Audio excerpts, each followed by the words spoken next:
Poesie Clarisse Rido Arsay. Halo. Halo.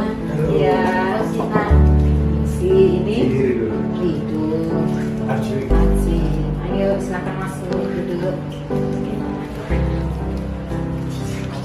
Ini dari siswa-siswi 1 Mas 2 ingin mewawancarai orang tua dari orang tua saya tentang keluarga.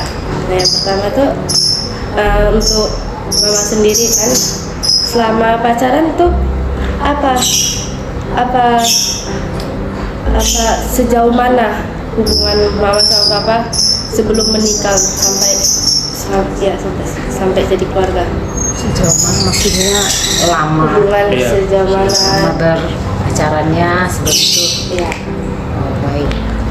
Kalau mama dan papa dulu kenalan sampai mau menikah itu hubungannya kurang 5 tahun.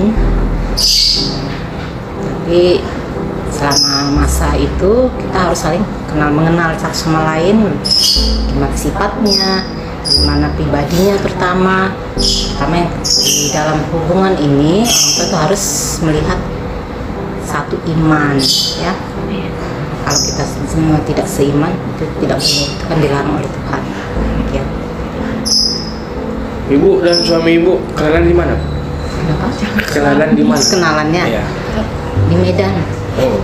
Kebetulan pada saat itu lagi di rumah keluarga saudara cari kerja gitu ya. Tapi asalkan itu di Banda Aceh, ke Medan ini cari kerja saat itu. Nah, situ ketemu perkenalannya. Terus komitmen apa gitu buat tulang sama tulang bisa yakin buat lanjut ke tahap pernikahan gitu, dari berpacaran komitmen apa gitu yang meyakinkan orang tulang? Oh, seperti tadi yang saya bilang tadi, kita sudah saling mengenal satu sama lain, gimana pribadinya, gimana keluarganya juga kita harus lebih kenal lebih dalam. Bisa nggak dia masuk ke keluarga saya, bisa nggak saya masuk ke keluarga dia. Artinya kita harus saling menerima, ada kejujuran, ada saling percaya. Dan untuk membina suatu rumah tangga itu kan kita harus saling percaya, satu iman, dan ada kejujuran, tidak ada yang disembunyikan. Makanya kita sudah komitmen seperti itu, lanjutlah untuk tahap keluarga. Dan orang tua juga harus saling setuju, harus ada restu dari orang tua. Kalau kita tidak ada restu orang tua, kita tidak mungkin untuk berkeluarga. Demikian. Terus kalau misalnya orang tulang gitu dikasih, kan ini udah berkeluarga gitu Iya. ya kan, kalau misalnya dikasih dikaruniai anak 3 atau mungkin udah sampai 4 anak tapi semuanya perempuan, secara kan kalau kita di Batak itu kan butuh laki-laki untuk melanjutkan keturunan gitu, melanjutkan marga dari kita. Itu gimana orang tulang buat maksudnya gimana orang tulang itu buat menyikapinya gitu. Oh, untuk masalah itu kebetulan ya, Nantulang sendiri punya anak 2 perempuan. Nah, satu kakak, kedua Risa. Bagi kami berdua, laki perempuan itu sama saja di mata Tuhan. Karena Tuhan kan tidak pernah mengatakan haruslah kamu mempunyai anak atau cucu laki-laki, kan tidak. Beranak cuculah kamu untuk memenuhi bumi ini. Nah, jadi bagi kami laki perempuan itu sama saja. Yang penting apa yang diberikan Tuhan itu, anak itu adalah merupakan titipan yang harus kita rawat, kita jaga, kita besarkan dengan penuh kasih sayang. Demikian.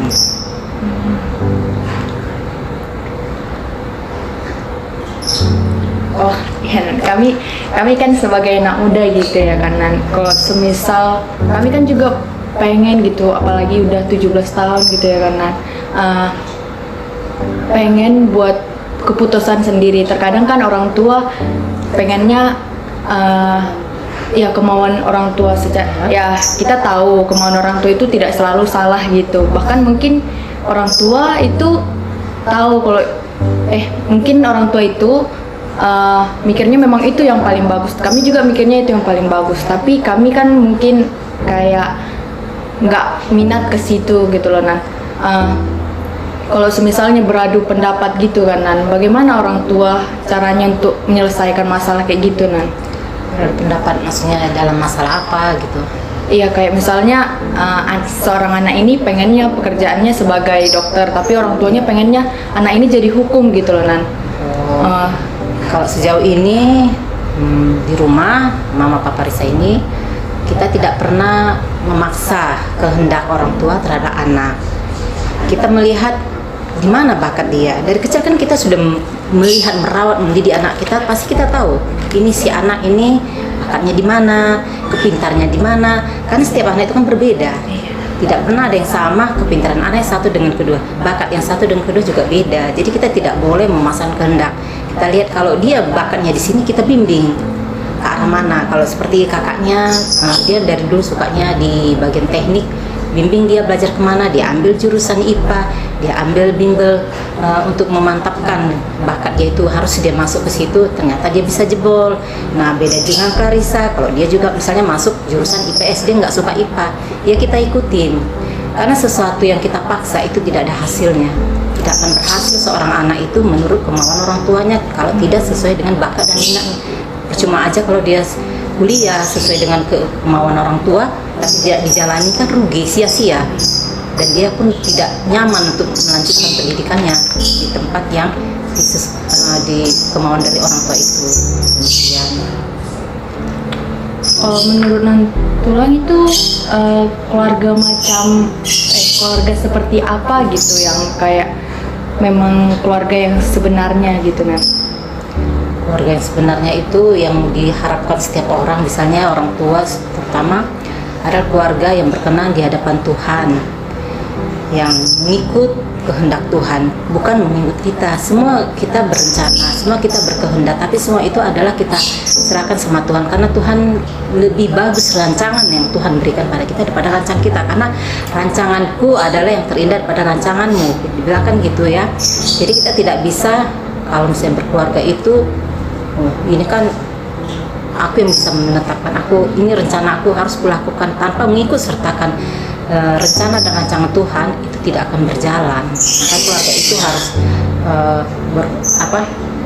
menjalani kehidupan sehari-hari dengan berkat dan rahmat dari Tuhan. Harus kita sertakan Tuhan di dalam kehidupan kita berkeluarga, supaya langgeng keluarga itu sampai kita ajal kembali kepada Tuhan. Ya. Dalam keluarga itu pasti ada masalah gitu ya, karena kalau misalnya orang Nantulang mungkin sama Clarissa gitu lagi ada masalah gitu, Nantulang gimana caranya gitu biar bisa baikan, bisa menyelesaikan masalahnya gitu sama Clarissa lagi gitu, Nan? Misalnya kalau ada sesuatu persoalan antara orang tua dan anak gitu ya, kayak gitu kita sebaiknya harus terbuka ya, harus ngomong tua dan anak. Jadi anak itu kita bawa dia itu seperti teman gitu ya, harus saling terbuka. Dia harus bisa mengungkapkan apabila ada yang mengganjal atau ada masalah yang dihadapinya, dan orang tua pun juga harus terbuka. Apabila orang tua yang bersalah, orang tua wajib minta maaf, tidak boleh malu ya. Jangan seperti misalnya saya orang tua, anak yang harus ngikut semua orang tua, anak yang harus minta maaf. Tidak, ada saatnya orang tua itu salah kan, tidak disadari. Nah kita pun juga wajib minta maaf sama anak, terbuka, dan juga anak kita ajak dia untuk berbicara, supaya jangan dia nanti menjadi suatu bom waktu ya, dipendam-pendam, tidak berani ngomong gitu.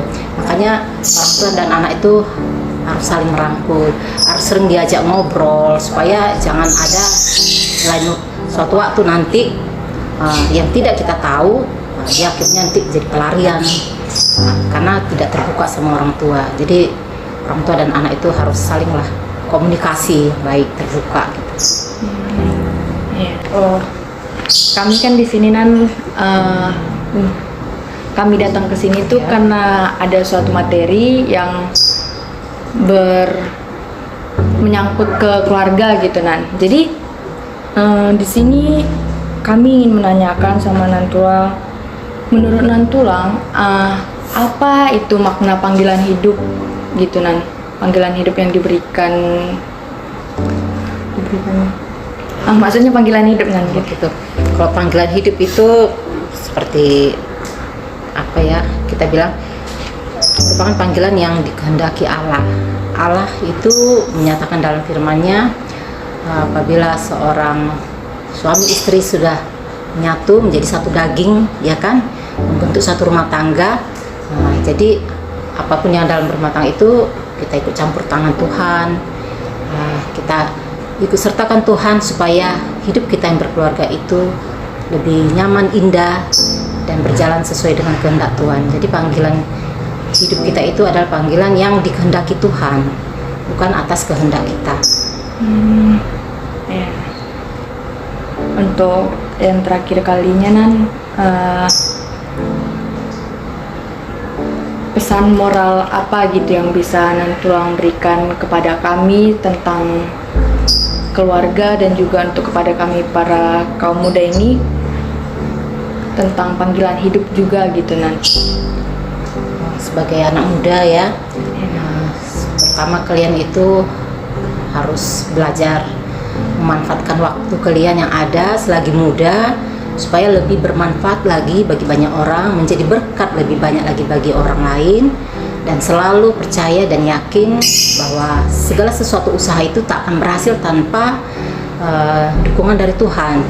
Usaha kita boleh lebih keras lagi, tetapi semua itu diatur oleh Tuhan. Jangan kita selalu merasa aku pintar gitu kan, aku bisa ini karena usahaku. Tidak, itu semua adalah berkat dari Tuhan. Jadi sebagai kaum muda, manfaatkanlah waktu kalian ya, selama kalian masih muda, belajar, ingat selalu, dan tinggalkan apa yang menjadi larangan ya. Banyakkan anak muda kurang memanfaatkan waktu, kurang meminta pertolongan Tuhan, sering lari dari lingkungan, jadi pelarian karena kurang ada ajaran imannya, kurang kuat gitu ya. Jadi perlu bimbingan juga, nasihat dari orang tua juga perlu didengar. Jadi supaya kalian menjadi anak-anak yang lebih bermanfaat, lebih mendapat berkat dari Tuhan, dan lebih berguna, membanggakan keluarga dan orang tua. Oke, Nan. Makasih ya, Nan. Iya, sama-sama. Rajin-rajin ya belajar. Terima kasih. Haleluya. Seperti